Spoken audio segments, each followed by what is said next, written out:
Frontline workers are time poor. Everybody is. Everybody's busy, but frontline workers are time poor in quite a different way. Not only are they busy, but they are physically away from digital devices. So they have far less time to look at, just nip in and look at a piece of communication than a desk-based person is who maybe just wants to have a break of 10 minutes and goes and read some news, for example. Hello and welcome to Masters of Comms, the podcast where transformative communication techniques straight from the pros. In today's episode, we're exploring one of the biggest blind spots in internal comms and digital workplace strategy, the frontline experience. The reality many organizations still struggle to face: if your digital workplace does not work for frontline employees, it simply just does not work. From adoption gaps to structural blind spots, we'll explore why so many internal comm strategies fail where it matters most, and what it takes to truly design for how people work in the field. I'm Lamar Williams, host of Masters of Comms, as well as head of partnerships at Sociable. And today I'm joined by Suzie Robinson, consultant and analyst at ClearBox Consulting, where she helps organizations evaluate and improve their digital workplaces. Suzie brings a rare perspective at the point where communication, technology, employee experience, and even organizational design meet. And she provides a sharp focus on what really works in practice. Hello, Suzie. Welcome to Masters of Comms. Hi, Lamar. Thank you very much for having me. Thanks for being here. And to kick us off, could you introduce yourself and tell our listeners a bit about your background and what led you into this space? So my original background story or story origins is actually as a frontline worker myself. So my very first job, I worked for a bookseller on the shop floor. And this was before there was an internet. And I actually was there for the launch of the internet, which happened around 2005, I think it was. And I remember this thing arriving, kind of didn't understand it, saw a few things that could be useful. I checked it maybe once every couple of weeks. I didn't really think anything else of it. And then I moved into the head office there. And I ended up working in the department that managed the internet. And over time, I realized I had a passion for internet and particularly internal comms, and ended up moving into the world of internal comms and heading up the function in the end as well. And through my career, I've worked for different organizations that have a lot of frontline workers. So it's really a topic that matters a lot to me. I understand some of the challenge or a lot of the challenges there, both from the frontline perspective and from an organization perspective. And then a few years ago, I joined ClearBox Consulting, and I'm now a consultant. I help with businesses of all different shapes and sizes with things like frontline workers and strategy. And I also look after our annual review report, where we review the best platforms on the market and let people see what's great about them, how they can help organizations. And that's my baby every year that I look after. Yeah, it sounds like you've done a lot. You've been on the front line. Now you're in the office, but maybe you can also take us a little bit further. And could you give us an overview of what ClearBox Consulting is and the type of work you do when assessing digital workplaces and employee communication environments? Sure. So we are a digital workplace consultancy, and we have a focus on people and that side of technology rather than it being pure tech and systems and that kind of thing. So we help organizations assessing their strategies, doing employee research, looking after governance, adoption, everything to do with digital workplaces, and particularly with intranets, internal comms platforms, maybe the odd thing with Viva Engage, those sorts of tools. And as part of that, as I say, I look after our review reports as well. So we look at the market and look at the platforms that are available that could be beneficial for our clients, as well as what's there for the industry as a whole. And I'm involved in quite a lot of different things, which is quite interesting to give quite a unique perspective on this space. Yeah, definitely. Let's jump right into the topic at hand. It is whether the digital workplace is truly designed for the people it claims to serve. Suzie, you walk into organizations and you evaluate workplace environments all the time. When you assess a platform or communication ecosystem, how quickly can you tell whether frontline employees were generally included in the design conversation? And to follow that up, what are the signs that tell you whether they were considered or simply overlooked? It's usually fairly obvious fairly quickly whether they've actually been factored in. And primarily that's by who's in the room talking about the project with us to talk about. We are often engaged by internal comms teams or by IT teams. They tend sometimes by HR, and they tend to be the people that own the sorts of projects that we get involved in. But there's a broader project team quite often. And if there is not representation of those frontline teams, operational departments, if they aren't present, then it's quite clear quite early on that they've been missed out of that consideration. And one of the ways to kind of improve that situation, to actually bring those voices in, is to have personas.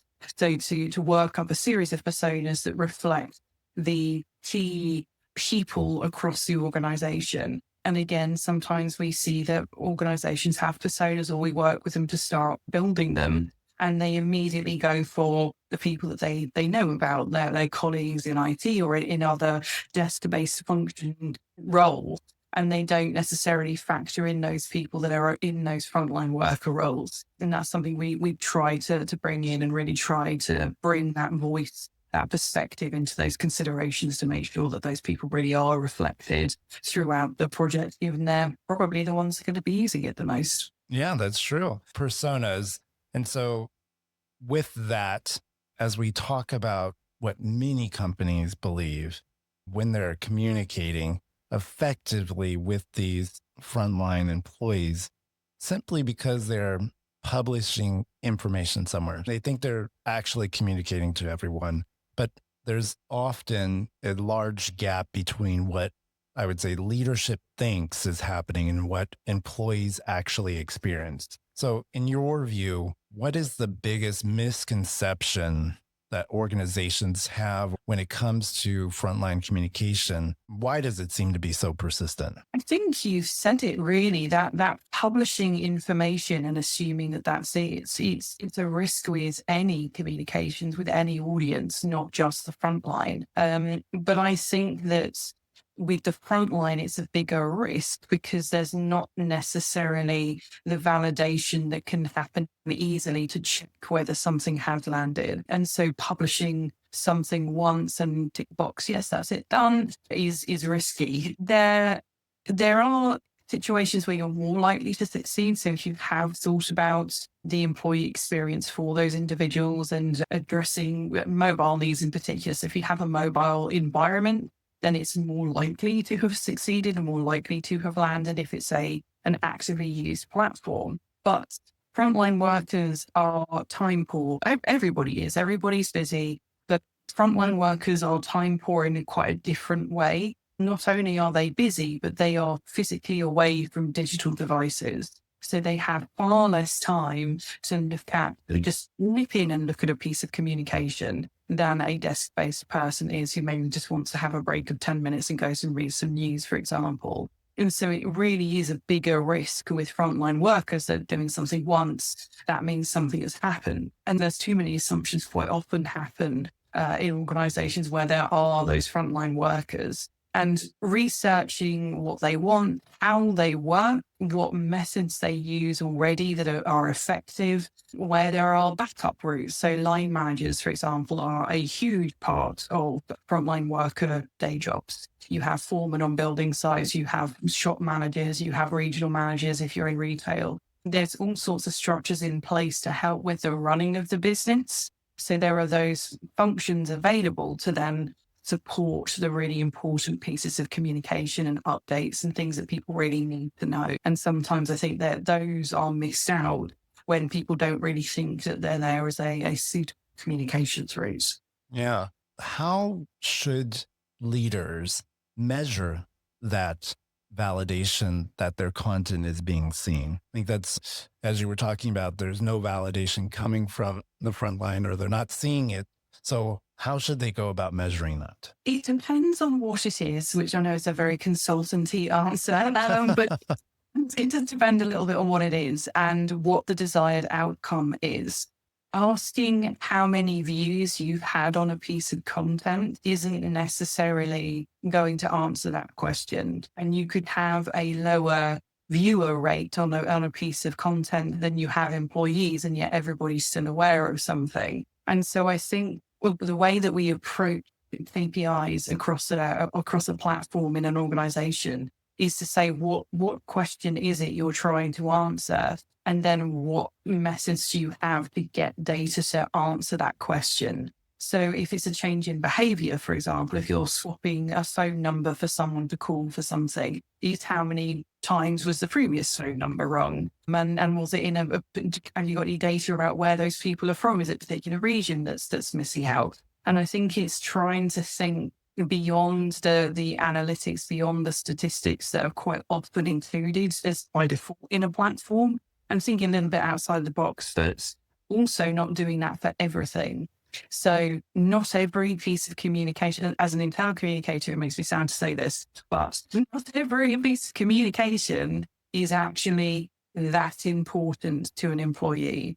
And so really understanding those things that they need to know that impact them personally as part of their job, or in fact separately as an individual. It's those things that need to land with people. And that's where folks who are managing comms and organizations more generally should really be spending their time and measuring whether things have landed, not whether perhaps the latest update video from the finance director has been watched. There's a key message in there, and then back that up with other things. Having a general update on how the performance of the company's going isn't necessarily going to matter to the roofer who's sat up on a roof laying tiles. And outside of that, I find that one of the challenges, which I see is at the heart of this conversation, is the difference between how people really work and how leaders imagine that they work.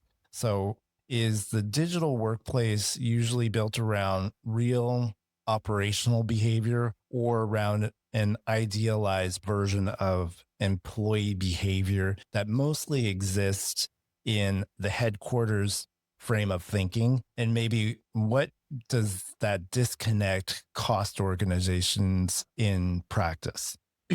It has a significant cost, and it's rare, I would say, for frontline employees to be really highly factored in to any real research.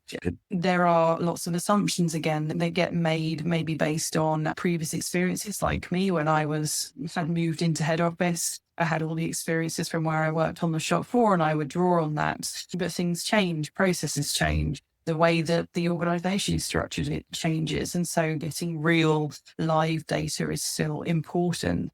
And those desk-based employees, those desk-based colleagues may very well have insight. So there are connections, for example, between HR representatives and the areas that they represent. Some of the operational head office type people will have really good insights into what happens. Regional administrators, we've heard quite a lot from organizations with frontline workers. Regional admins get phone calls and emails all the time from their colleagues saying, they don't know where to find this, or how do I do this certain thing? And so they can be a really useful source of information, but they still aren't reflecting that reality. Going back to roofers as an example, actually, we worked with a house builder a few years ago, and we went and did some focus groups with some frontline workers. And it was really insightful. And one of the points that kept coming up was how the IT ticketing system didn't work for them. So they would want to see their pay slips each month. They'd have to use the HR system at that point to do so. But because of the nature of the system, their passwords would change frequently. But they didn't necessarily know that a password had changed or been prompted to change, and their old password was no longer working, or they couldn't remember what the new one was because they've had about 20 since the beginning of the year. They couldn't remember which one was the right one, and it wasn't saved in their phone, and it wasn't saved on the computer that they shared with an entire building site worth of people. So they have to phone IT, who would then say, great, we've got your details, we've taken the information, we've logged a ticket. Once it's assigned to someone, we'll phone you back. And invariably, that phone call would happen when someone's sitting on a roof and has no mental or physical capacity to take that phone call and resolve this problem. And it's those sorts of situations that you can only find out by speaking to people and having honest conversations to say, actually, I write my passwords down on a piece of paper and I put it with my phone. Like things like that, which you need to have those honest conversations, even though people are kind of dropping themselves in terms of compliance. But it's really important to see that and to understand their perspectives so that you can then fix it without making those assumptions. Actually taking the time to speak to the people who actually are on the front line and not just assuming what their daily activity may be like. So yeah, I really appreciate the history on that. Changing directions a little bit, I believe that I can say that you spend a lot of time evaluating tools and platforms, maybe some structures, and even more globally, digital environments today. So, from an architectural standpoint, what is the most common mistake organizations make that quietly pushes frontline employees to the margins or to the side, I would say, even when inclusion is supposedly a part of the organization's real strategy? The biggest mistake is assuming that the mobile version of the desktop-based solution is going to be suitable for the frontline. And I say that understanding businesses have budgets. There are tools like SharePoint, which are assumed to be free because they come with other licensing. There are business tools in place already like ServiceNow, for example, Workday, which are also being proposed to be alternatives for internet and telecom systems.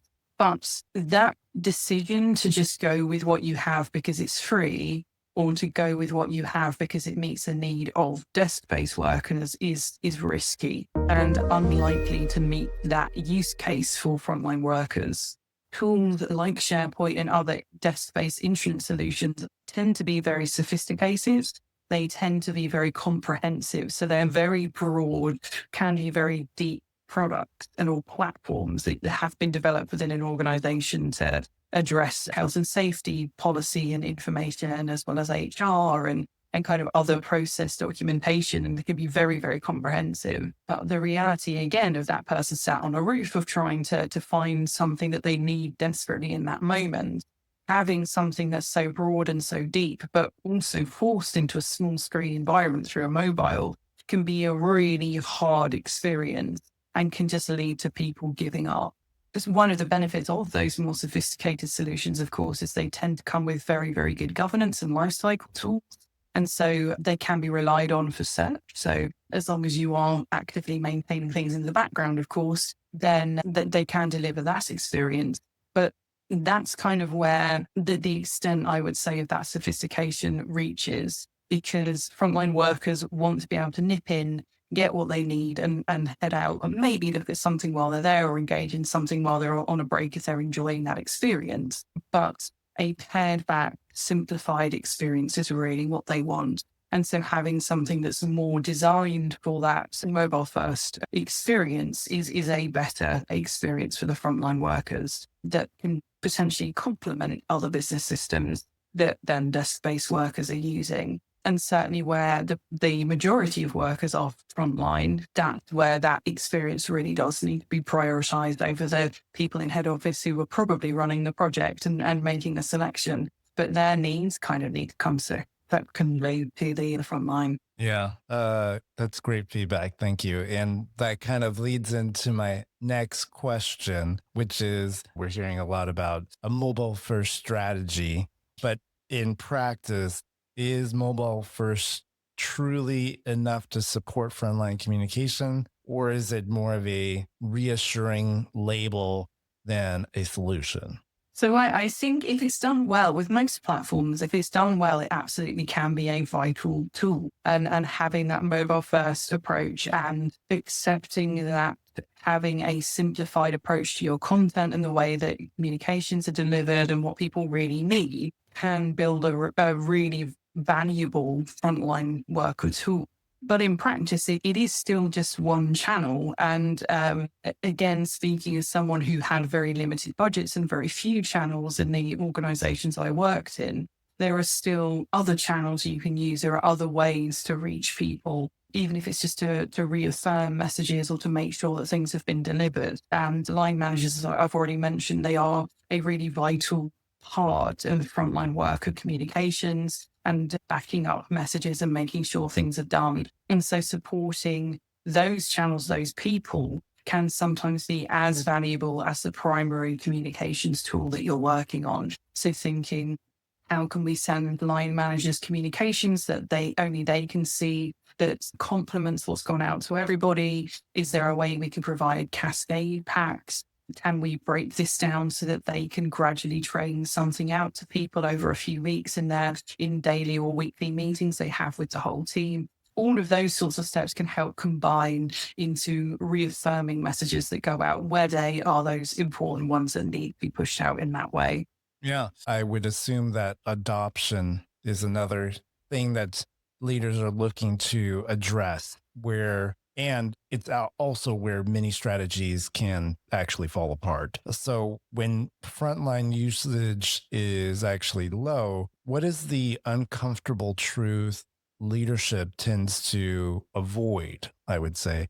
And what should they be looking at instead to drive some real adoption? What have you seen actually work in organizations who try to re-engage frontline employees? I think for anything that is failing, it is worthwhile finding out why and whether the fact it's failing is a problem. As another example, we worked with a client. They didn't have many frontline workers, but they were concerned about the readership rates of some of their communications that were on the internet. But when we explored it, it's because people were engaging more with the parallel posts and conversations that were happening in Leader Engage. And so, although the viewership rates in the original was low, the messages were still getting out there. And so I think one of the things that needs to happen is finding out why. And again, that word assumptions, which I've said quite a few times, assuming why things are happening, whether what's happening is right or wrong is not the right approach to take. You need to go out and you need to do some research. You need to find out why. And actually doing research with people doesn't need to cost a fortune. You could find out, when is there a regional meeting happening that I can go along to and go and ask some questions. Take a bag of donuts and invite yourself in to speak for half an hour. And that's probably quite a good way to build some relationships as well. And going to visit a local site, whatever that might be. If you work in an organization with a lot of frontline workers, you probably have somewhere nearby that you can go to and then try and catch up with people. And again, set yourself up in a canteen and take some donuts or biscuits or something and just ask people really informally and have a chat with them. It doesn't need to be, I have to do an all company survey, or I need to go and set up really formalized focus groups. And then in terms of adoption, I would say the same thing. You need to go out there and show people how these things work. Train people who can then go out and champion the tool that you're trying to get people to use. Use those champions then as a route to get feedback as well. And actually showing that you're listening to people you hopefully have built a tool that meets a lot of their needs anyway. And then you have this route back in to get that feedback and find out what could be better. Then you have an inbuilt mechanism already to make real improvements and to improve your adoption, because then you're showing that you're listening to people and enhancing something in that way. So when it comes to the front line, really getting out there and talking people is vital throughout the life cycle of a project or the life cycle of a platform. And communications and being seen is vital as part of that. Yeah, definitely. Knowing all of this, if you were an executive or on the executive team today, what are the 3 pieces of advice that you would provide those leaders should they want their digital workplace to serve the whole organization and not just the people behind the desk?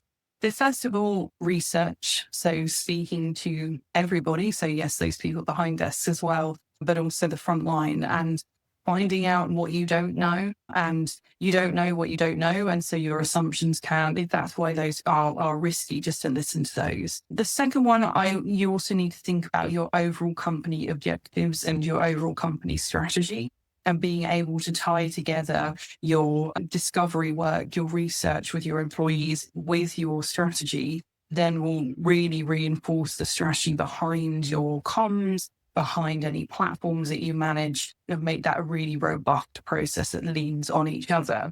And then the third one I would say is to just split those employees into two groups and prioritize the frontliners if they are the larger group, and then build an experience that works for each audience, but really do think about them separately and think about how you can then stitch them together at the right moments. So if you know that your desk-based colleagues are going to have to use something like SharePoint because of the nature of the materials they're producing, the importance of governance, the importance of all of those things that something like SharePoint and Microsoft Suite does really well. But then you want to be able to reach the front line effectively with communications and with kind of community-based things and other tools and gamifications, and something like Sociable. I'm just picking up off the top of my head, but something like Sociable or other frontline SaaS tool could be a really good complement to something that's then serving your desk-based employees. And most contemporary platforms now have integrations and have ways to stitch the two together. So even if you're thinking about these two groups separately, working out what's the best approach for them each to have in our organization based on our strategy, based on their needs as well, you can then stitch those together and make sure that there's a complementary experience, so one group isn't missing out on something from another. Really appreciate all your feedback.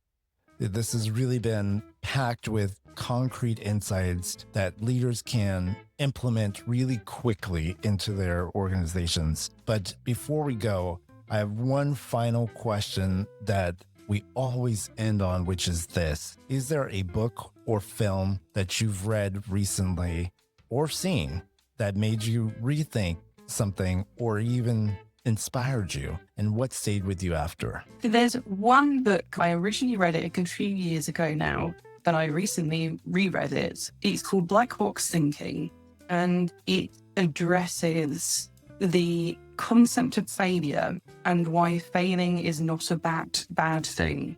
It brings the example of how if there's an air crash, if an airplane crashes, there is a very thorough investigation. Everything is reconstructed. The aerospace industry explores what happens and tries to put things in place to stop that from happening again. However, there is an aeroplane full of people that die from medical malpractice, I think it's every week. So, and yet the same scrutiny doesn't happen for a variety of reasons. And I apologize if I've got that stat incorrect, but it's a huge number of people. And so the reasoning behind why one does that and one doesn't, and the ways that our brains approach situations, so cognitive dissonance and the way that you can convince yourself of something even when it doesn't seem like they're right in the context of culture or society, and just the ways of them breaking down things that go wrong to then anything is really fascinating, and it's really presented with some really valuable use cases. As another example, in the Second World War, when the Spitfires would return to England, having flown over to Germany, the folks would have a look and see where the bullet holes were, and then start reinforcing those areas on the planes. And then it was someone who said, wait a minute, these are the planes that are coming back. And so we need to not be reinforcing the bits that have the bullet holes. We need to reinforce the bits that don't, because that's where they're being hit and not coming back. And so that kind of ways of looking at things has really stayed with me, and I love it. I think it's a brilliant book, and I highly recommend it, just as a way to then try and think outside the box with these sorts of situations, and anything that gets thrown at you to then think, oh, hang on a minute, what am I not thinking about? And to try and uncover the truth behind things that are going wrong. Black box thinking, that is well noted, and we will run out and get that book. Thank you for sharing that. I really appreciate it. Suzie, thank you so much for joining us today and for sharing such clear, honest, and I would say, thought-provoking insights even after that book, even on frontline communication, employee adoption, and the realities of digital workplace design. So thank you so much for being here. Really appreciate it. Thank you very much. And I would be remiss if I didn't mention our report again. So if you do want to go ahead and download it, it's available for free from our website. If you head to clearbox.crew.uk/reports, then you'll be able to download it and read about all sorts of different platforms, including those that are designed with the frontline in mind. Thank you so much. And to our listeners, thank you for tuning in. We hope you enjoyed this episode as much as we did. If you found this conversation valuable, make sure to follow us on LinkedIn and subscribe to Masters of Comms on your favorite podcast platform. This has been Masters of Comms, the podcast for transformative communication techniques straight from the pros. Find us here for the next episode. See you soon.